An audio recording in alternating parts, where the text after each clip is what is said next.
Muito boa noite, é com muita alegria que nós começamos mais um programa de direção espiritual.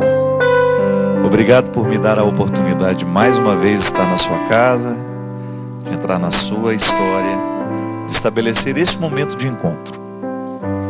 Tão bom na vida a gente poder encontrar as pessoas, né?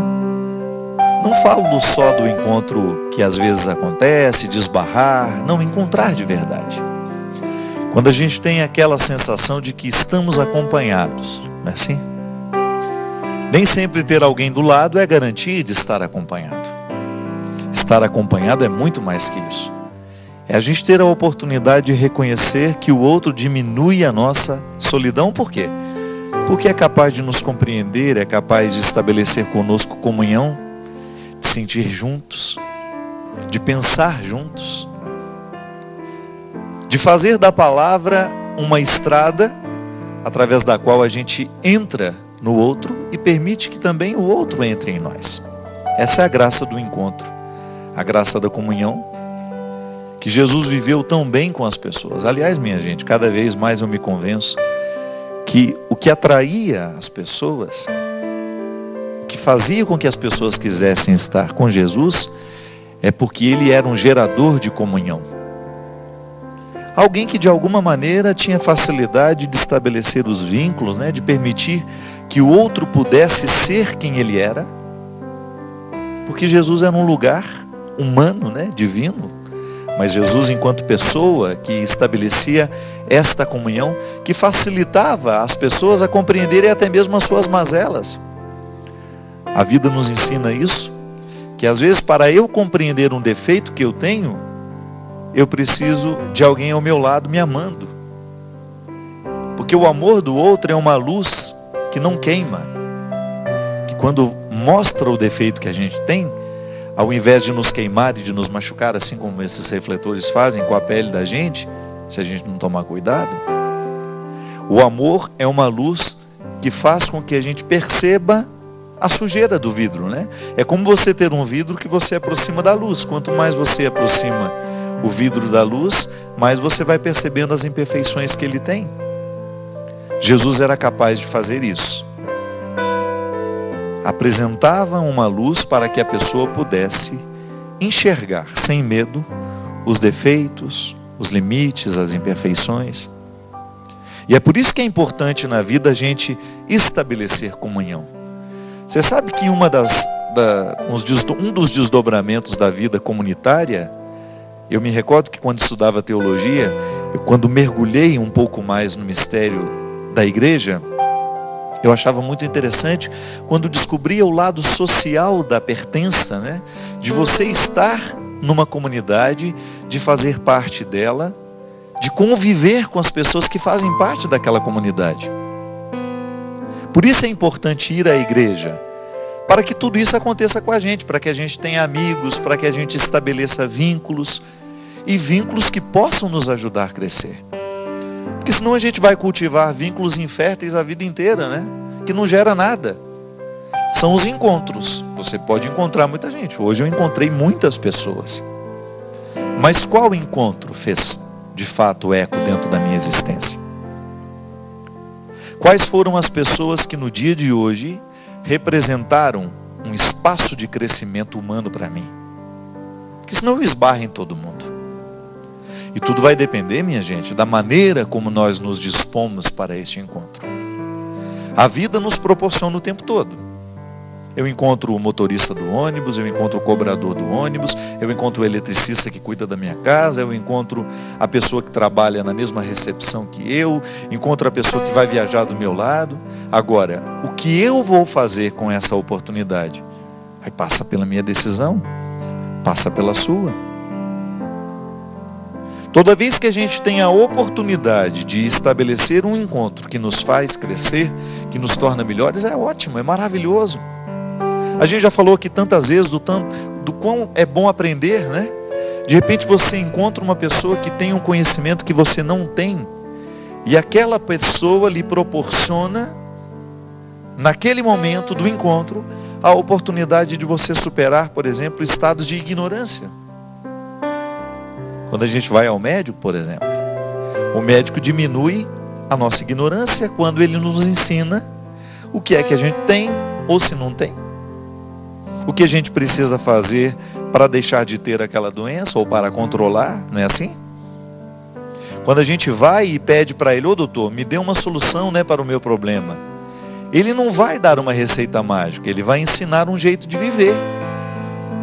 Vai dizer se a gente precisa tirar um pouquinho alguma coisa da dieta, se a gente precisa modificar algum jeito de lidar com a gente mesmo. Às vezes o médico olha e fala, né, olha, você precisa ficar menos preocupado, né? Eu me recordo que logo quando eu saí daquele cruzeiro católico que nós fizemos no ano passado, eu passei mal na estrada, indo do Porto de Santos até Taubaté. E passei muito mal mesmo. Fiquei com batimento cardíaco, sei lá se era acelerado ou se era devagar. Eu sei que eu fiquei muito ruim. E quando estava lá dentro do meu apartamento, né, eu tenho um vizinho que mora praticamente parede e meia, né, que é o Dr. Rogério, é um cardiologista. E aí os amigos que estavam comigo chamaram o Dr. Rogério. Eu estava lá prostrado na cama, sem conseguir até ficar em pé. E aí ele ficou, segurou minha mão, tirou a pressão, aquela história toda. E aí ele começou a falar com calma assim comigo. Padre, eu vou dizer algumas coisas para o senhor que eu sei que o senhor fala sempre para os outros, né? E o Dr. Rogério é um homem muito sábio. Tive a oportunidade de me encontrar com ele, de fazer exercício físico com ele durante muito tempo na academia antiga que a gente tinha em Taubaté. E eu já sabia que além de um bom cardiologista, é um homem sábio. E aí ele falou para mim assim: o senhor precisa às vezes reconhecer que o senhor não pode fazer, que o senhor não tem como atender tudo que é solicitado, e que às vezes a saúde da gente depende de estabelecer esses limites. E ele falava com uma calma tão grande que me deu uma liberdade de chorar ali naquele momento, sabe? Eu chorei igual uma criança ouvindo aqueles conselhos dele. E é interessante como às vezes a vida nos coloca em lugares diferentes, né? Eu estou acostumado a dizer tanto isso. Naquele momento, um cardiologista ali dentro da minha casa, no meu quarto, na minha intimidade, dizendo para mim aquilo que eu estou cansado de saber, mas que de vez em quando preciso ouvir de novo. Então ele não só cuidou ali da minha saúde física, como também interferiu na minha saúde espiritual. Isso é interessante demais, minha gente, quando a vida nos dá essas oportunidades.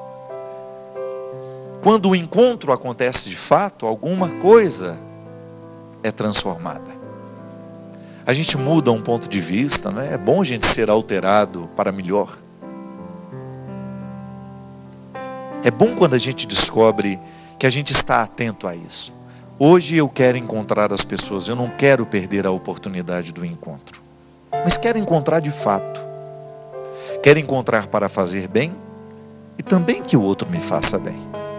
Para isso nós somos amigos, para isso nós somos famílias. E para isso a gente se encontra. A casualidade, né? Tantos encontros que você não esperava por eles. E de repente você está ali com aquela pessoa, permitindo-se ser afetado por ela, permitindo que o outro lhe conceda sabedoria. Ou às vezes, minha gente, nem é para chegar a resposta nenhuma, é só para dividir o peso do momento. Porque às vezes o outro não tem a resposta que a gente precisa, mas ele pode ser, de repente, um momento onde a gente desamarra as fardas, né? Os fardos que nos pesam tanto, que a gente tira a botina, né? Que a gente fica à vontade. A gente precisa disso. Você precisa disso. A sua qualidade de vida passa pela qualidade dos seus encontros. E aí de repente você pode chegar à conclusão de que você não está encontrando como deve. Modifique. Às vezes o que falta para nós é modificar o nosso jeito de ser, para que a vida fique mais leve para nós. Às vezes nós complicamos demais, às vezes nós somos muito complexos, nós somos aborrecidos demais. E porque somos complexos e aborrecidos, nós perdemos a oportunidade de viver com qualidade. Faz um esforcinho. Se errou hoje, amanhã não permita errar da mesma forma. É assim que Jesus mudava a vida das pessoas. Quando ele apresentava para elas possibilidades. Pode observar, em nenhum momento, por pior que fosse a vida das pessoas, Jesus concedia a elas uma condenação, não. Era sempre uma palavra de salvação. Eu gosto de dizer que quem gosta de condenar é o diabo. Deus gosta de salvar. E faz de tudo para nos salvar. Mas a salvação que Deus nos concede passa pela permissão do meu coração e do seu. Hoje eu quero que a vida seja melhor em mim. E quando eu opto por ser mais simples, menos complicado, menos aborrecido, menos carente, eu faço com que a vida das pessoas que estão do meu lado fique melhor. É um compromisso para todo dia. Não é só para hoje, não é só para amanhã. É um pacto que a gente começa a fazer com a vida. Eu quero fazer esse pacto, sabe por quê? Porque o primeiro interessado no meu bem-estar sou eu mesmo. Se você não faz o pacto, você se infelicita. Você começa a colocar dentro de você, ou guardar dentro de você e alimentar em você, uma série de sentimentos que não vale a pena. Você começa a registrar dentro do seu coração coisas que definitivamente foram feitas para serem passageiras. Então, o encontro, ele me desperta para agir melhor, para viver melhor, para pensar melhor. Às vezes eu fico pensando do quanto é importante a gente purificar os nossos pensamentos. E aí, o que a gente pensa depende do que a gente vê, depende do que a gente lê, depende daquilo que a gente permite que demore dentro de nós, depende da música que a gente escuta. Por quê? O nosso pensamento é um sistema integrado. Tudo que me rodeia me faz pensar. Então, se eu permito que coisas ruins fiquem me rodeando, é natural que eu fique pensando ruim também.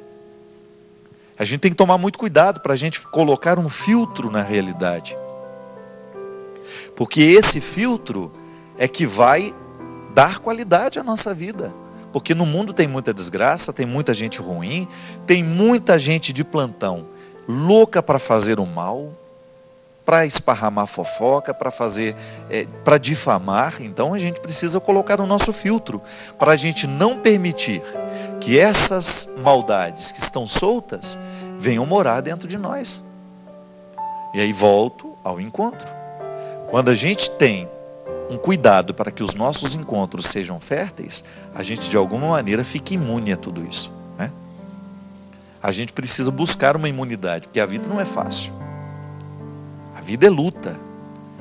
E para a gente dar conta dessa luta, nós precisamos ter uma imunidade. Assim como a criança precisa ser vacinada para tornar-se imune a doenças bobas que podem matar.